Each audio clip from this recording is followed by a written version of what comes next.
Thank you, and thank you for inviting me.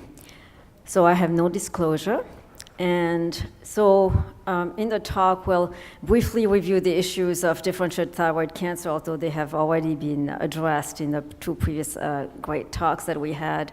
We'll talk a little bit about updating staging and management, and then we'll spend most of the time talking about cervical lymph node assessment, the nomenclature that we use, ultrasound technique, the characteristics of normal and abnormal cervical nodes, what should a preoperative cervical ultrasound include in patients with newly diagnosed thyroid cancer, and what do we do after in the surveillance period? And we'll conclude by a few words about a couple of tips about FNA of suspicious lymph nodes.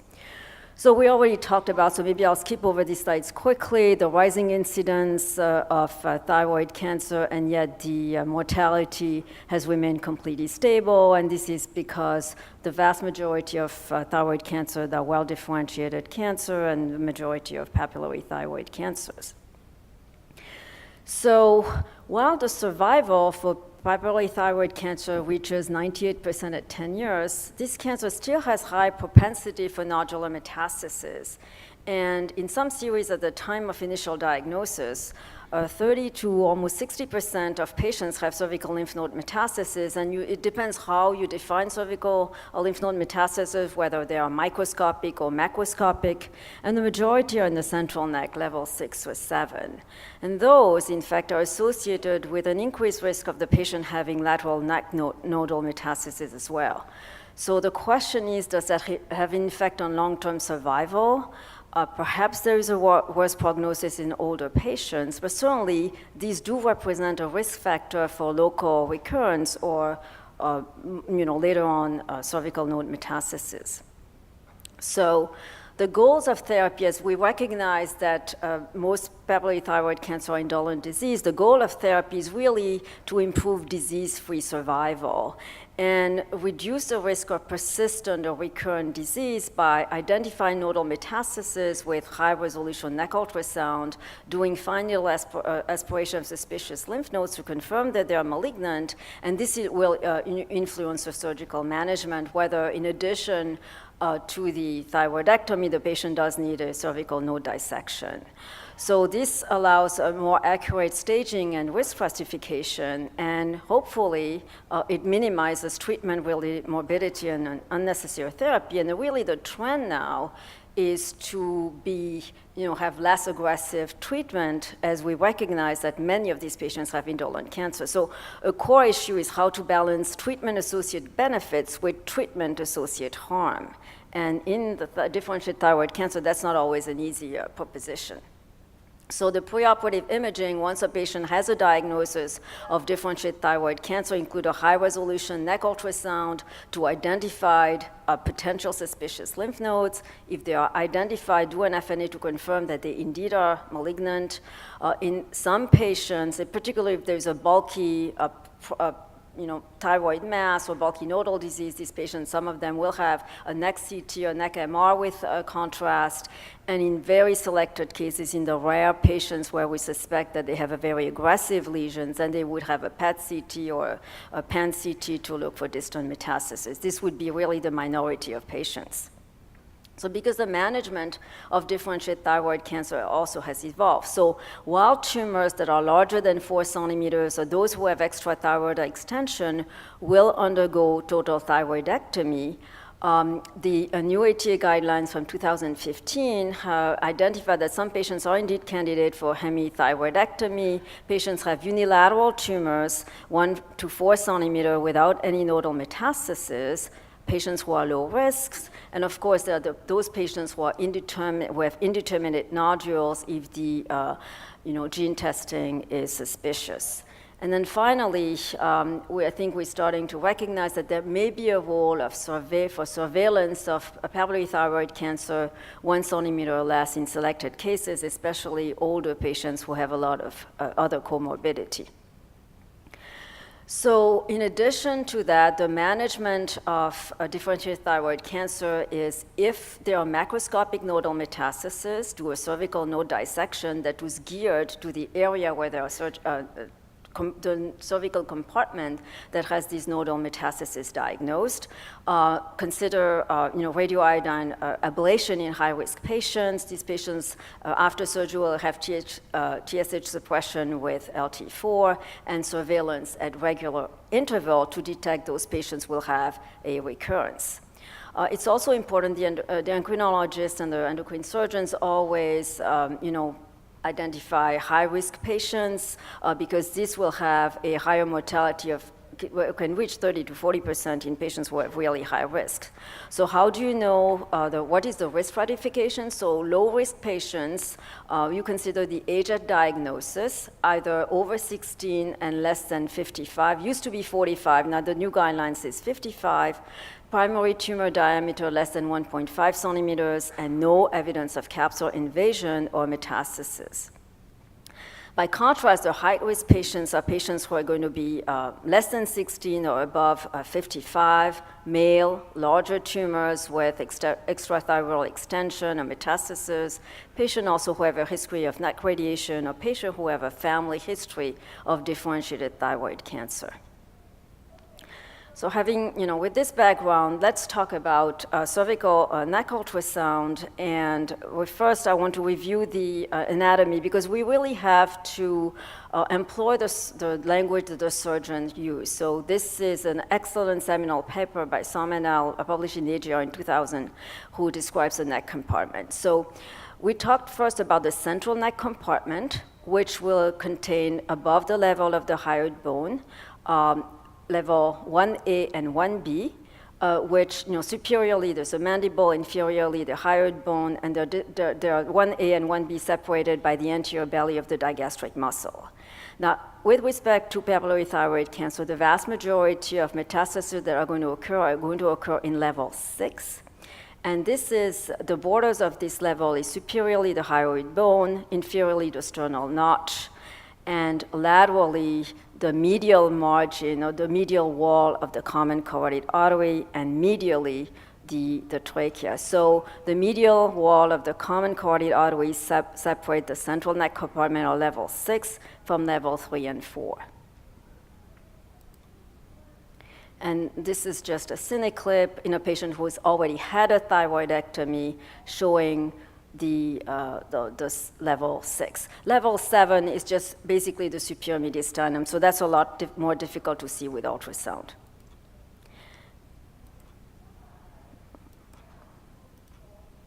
Okay, the lateral compartment of the neck contains level 2A and 2B, so these are between the sulcus superiorly and the hyoid bone inferiorly.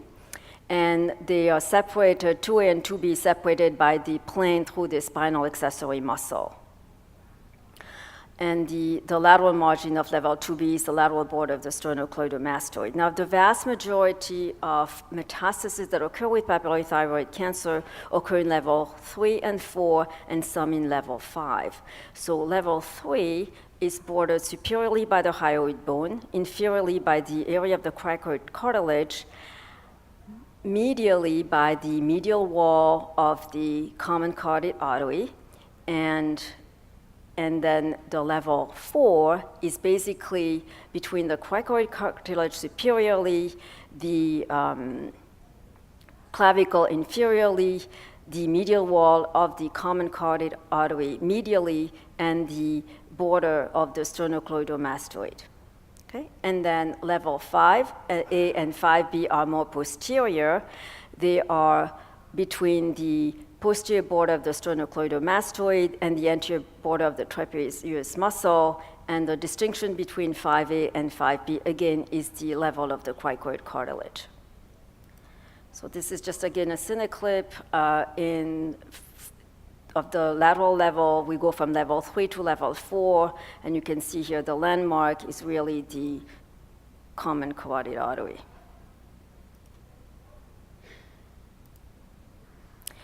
So ultrasound protocol and reporting is very important.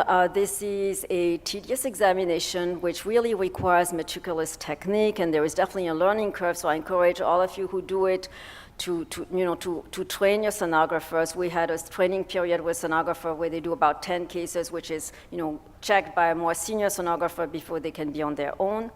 When you read these studies, it's really important to correlate with lab abnormality, look at the whole picture. So if the patient has had a thyroidectomy already, look also at the thyroglobulin level. If you don't see anything and the thyroglobulin level is normal, then you're scot-free. If, however, the patient has an elevated thyroglobulin level, go back and double check. And rescanning by physician monitoring the study, especially if there is any abnormality, I think is very, very important. And the other thing is we need to really have a good communication with the referring physician, use a standard reporting, as Dr. Tesler mentioned, and get feedback from your surgeons. And believe me, if you don't ask for it, they'll give it to you anyway. So this is our scanning protocol. And the only thing I want to point out is that we always look low in the supraclavicular, so the low level 4 region with a sector or curvilinear transducer, because occasionally you will pick up an abnormality you don't see with your linear transducer. And we have a standardized report, and that's very easy to do these days.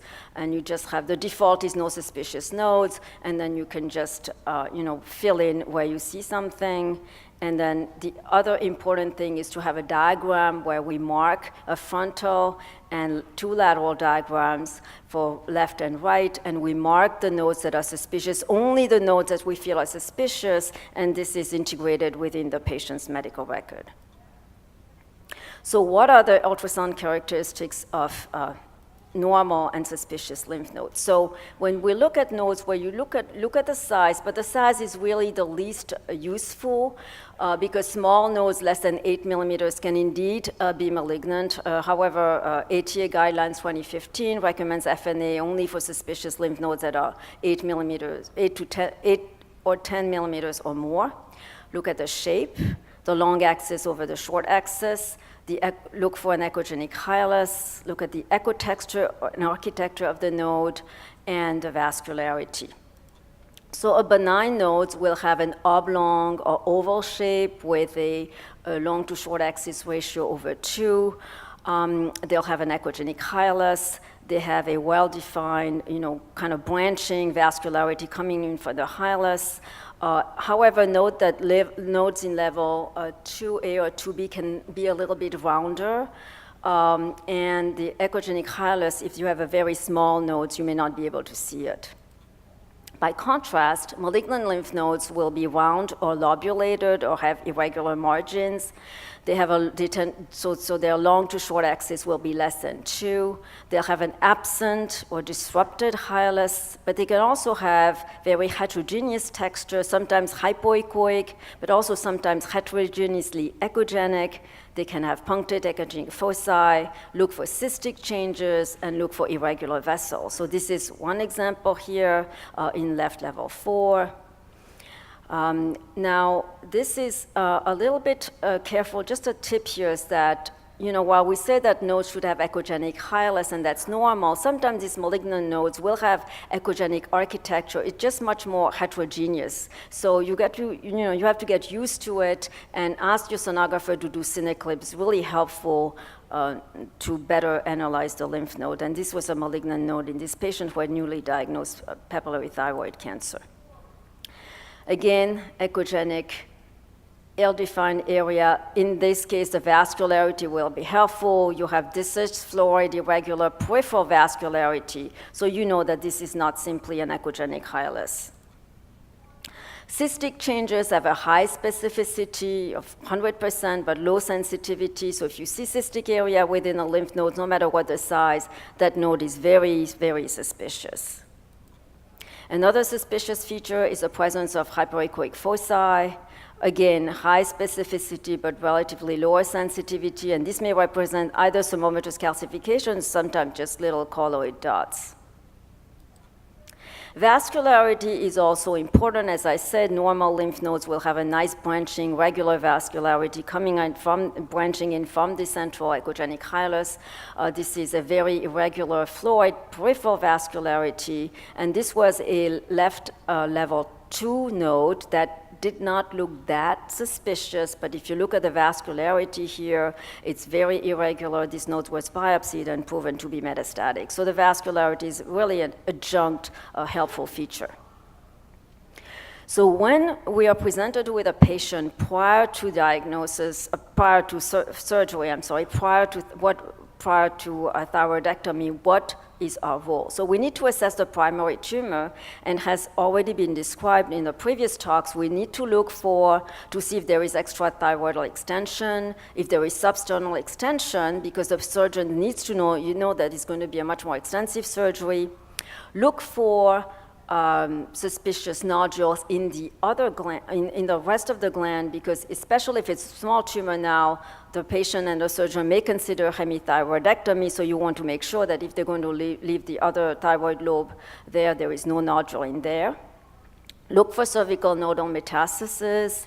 And if the tumor is aggressive, you obviously want to look for local invasion of vital structure. Now, in this case, I think we should definitely recommend a cervical, contrast-enhanced neck CT and look for distant metastasis. And this is an excellent article from Radiographic. This is really what the surgeons expect from us, and so that's what we need to give them. So this is just a TNM classification. Basically, we look at size. We look at the presence of nodal metastasis, one in the central neck, one in the lateral neck, and distant metastasis, which fortunately in this cancer are very uncommon. So how do we assess extrathyroidal extension? Well, it's often very minimal, only seen on histopathology, and that does probably not have adverse prognostic significance. However, if there is gross extension outside the gland, it will obviously affect the surgery, make it more difficult, affect the management. This patient will go on to have radioactive iodine and may affect the prognosis as well. Now, in this cancer, again, wide extension is uncommon. So what are the ultrasound findings to suggest extrathyroidal extension? That was nicely demonstrated in this paper by the Stanford group. And if you have a tumor just abutting the capsule, they felt that it was sensitive but not very specific. A loss of the echogenic capsule of the thyroid is probably the best predictor. And when you look at counterbulging of the gland, if it's absent, it has a high negative predictive value. And also another thing they looked at is vascularity beyond the capsule. So we have here a small hypoechoic papillary thyroid cancer, clearly away from the capsule, so no thyroid extension, which was, of course, confirmed at surgery. This is a relatively subtle of mild extrathyroidal extension. You can see here that the echogenic capsule of the gland is interrupted by this tumor that is extending outside the gland, and the patient had minimal extrathyroid extension. And then this patient who have, of course, a gross extrathyroidal extension, the patient already you suspected, right? Because the patient presented was symptomatic. She had vocal cord paralysis, and there is extension not only anteriorly in the strap muscle, but you have to be concerned about is extension posteriorly towards the trachea or even the paravertebral tissue. And this patient, I think, the surgeon will request a neck-enhanced CT. And finally, a very large tumor, like here, you can't even see the borders. This patient had a very large tumor. Then what they're going to look for is invasion of the trachea, abutment of the carotid artery, the prevertebral fat, and the esophagus. This will require extensive surgery, and unfortunately, this patient also had metastasis in the abdomen. This is a rare patient that has a very aggressive tumor with abdominal metastasis as well. So detection of cervical metastasis is the next and most important thing we do, because 30 to 50% of patients who are diagnosed with PTC will have cervical nodal metastasis at presentation. Now, the majority will have micrometastasis, but macrometastasis will affect the prognosis adversely. And palpation is not, a very good test, but preoperative ultrasound detects suspicious lymph nodes in about 20 to 30% of patients with normal physical examination, and therefore will alter surgical management in these patients. It also will allow selection of patients who ultimately will need radioactive iodine treatment. So ultrasound has a very good sensitivity for 76 to 85% for detection of lateral compartment metastasis. However, in the central neck, when the thyroid is still in place, the sensitivity of ultrasound is much less to detect metastasis in level 6 in these patients, and there is some controversy in the surgical and literature regarding which patient should have central neck dissection. So this is just an example of how this affects the management. A relatively small 1.1 centimeter papillary thyroid cancer, but this patient had a very tiny lymph node, but you can see here that there are little cystic areas, so this lymph node, despite its small size, was suspicious, and the patient did have a positive FNA, so the patient had not only a total thyroidectomy, but also had a right lateral neck dissection. So after total thyroidectomy, so in the surveillance period, what is the role of neck ultrasound? Well, after thyroidectomy, about 9 to 30% of patients will have recurrence or metastatic disease, and most of them are local regional, so they're in the neck. Majority, 74%, have cervical node metastasis, 20% or so have thyroid bed recurrence, and some of them have, rare patients have recurrence in the trachea or the muscle. So post-thyroidectomy neck ultrasound is recommended by the ATA guidelines for follow-up because it has a high sensitivity in detecting, very high sensitivity in detecting recurrence and metastasis, which can be as small as 4 to 5 millimeters. The follow-up interval that's generally recommended is 6 to 12 months after thyroidectomy, so don't do it earlier because there's too much inflammation and edema in the neck, and then 6 to 12 months thereafter, depending on the risk category of these patients. We do the same protocol as we do preoperatively. These patients also will have serum thyroglobulin level if it's a papillary thyroid cancer, and they also look for anti-thyroglobulin antibodies and consider TS simulation before they measure the thyroglobulin level. So the lateral neck protocol is the same as what I just showed you.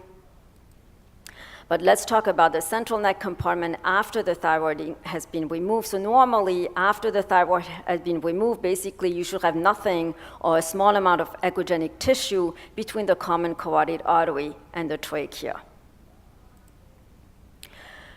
So what happens when you have a central compartment mass? So of course you have to worry about either recurrence or level 6 nodal metastasis, but there are benign lesions that can be seen. Some of these masses that we see can be benign, and it's very common to see tiny nodules, 3 to 5 millimeters, and these really can be ignored. All we say is that they're tiny, they're too small to characterize, just follow up. Next time, when the patient comes back in a year, you just look at them again. And in this study of 97 patients that had central compartment lesions, they found that a majority of them were actually benign, 63 out of 97 for benign, and 34 were malignant. So the risk factors, the patients who are more likely to have a malignant lesion will have patients who have larger primary tumors, isthmic papillary thyroid cancer, or level 6 nodal metastasis at the time of initial diagnosis. So here are two examples. Small lesions, it's a central compartment. It's medial to the medial wall of the common carotid artery, somewhat irregular, nodular, and lobulated hypoechoic lesion. Another one that has a small lesion, probably no more than 5 millimeters, but there's a cystic component within it. Both of them had recurrence. This is a larger mass, which would be more easier to diagnose with a vessel, also enhancement, as you can see in level 6 on the CT scan. But there are multiple mimics of this recurrence or benign lesions that can occur in the central neck after surgery, include residual thyroid tissue, which this patient has. It's not always easy, especially if the surgeon doesn't have a lot of experience, to make sure that you remove the entire thyroid. You can have scar tissue, suture granuloma, muscle, fat necrosis, etc. So this, as I said, was confirmed to be residual thyroid tissue. So a couple of challenging cases, just as I said earlier, in this patient, which was post-thyroidectomy, we did not see anything with the linear transducer, so always look with either the sector or the curvilinear transducer angle low underneath the clavicle, and this patient had a level 4 recurrence. And then finally, frustratingly for everybody, there are some lymph nodes that we don't know. This is a large enough node that we should see a fatty hilum. There's a little bit vascularity. You're not really sure, so we call them indeterminate, which of course drive the patient and the surgeon crazy. And so, in biopsy, this was confirmed to be a hyperplastic lymph node. So just a couple of words to finish for ultrasound-guided needle aspiration. So the role is to confirm an ultrasound suspicious lymph node preoperatively or after surgery. What we do is we do one suspicious node per compartment. So if there are multiple lymph nodes, for example, in level 3 and 4, we will do one of them. But if the patient has suspicious lymph nodes in the level 3 or 4, but also in level 6, we'll do one in the lateral neck and one in the middle, in the central compartment, because this is different surgery. And I've done up to 4 compartments. If the patient has suspicious lymphadenopathy everywhere, our surgeon wants surgical confirmation before they go to surgery, so you can do up to all 4 compartments of the neck. The challenges, of course, especially in the central neck, is that there are small sizes, location near the internal jugular vein or the carotid artery, and then the other. But we use 25 or 26 gauge needles, so that at least is a saving grace. But the other thing that can be frustrating is that cystic nodes can yield scant material, and in this case, really what you need to do in addition to just doing the FNA is make sure that we send for thyroglobulin concentration in the aspirate. Okay, if it's a papillary thyroid cancer. If it's a medullary thyroid cancer, then you should send calcitonin level. Okay, so nodes are cystic, you're not going to get a lot of cells, but if you get a high level of thyroglobulin, and the cutoff is about 1 nanogram per milliliter in this paper, then if you have a higher level than that, then you have to be suspicious that it is a malignant lymph node. And so with that, the important thing is, a couple of things. We need a multidisciplinary train. We always go to a thyroid nodule conference. You really need to understand what the surgeon needs from you and communicate with them by a diagram depicting abnormal nodes. Sometimes in difficult cases, we do a preoperative marking or even go to the EOR for really difficult cases. Thank you very much for your attention.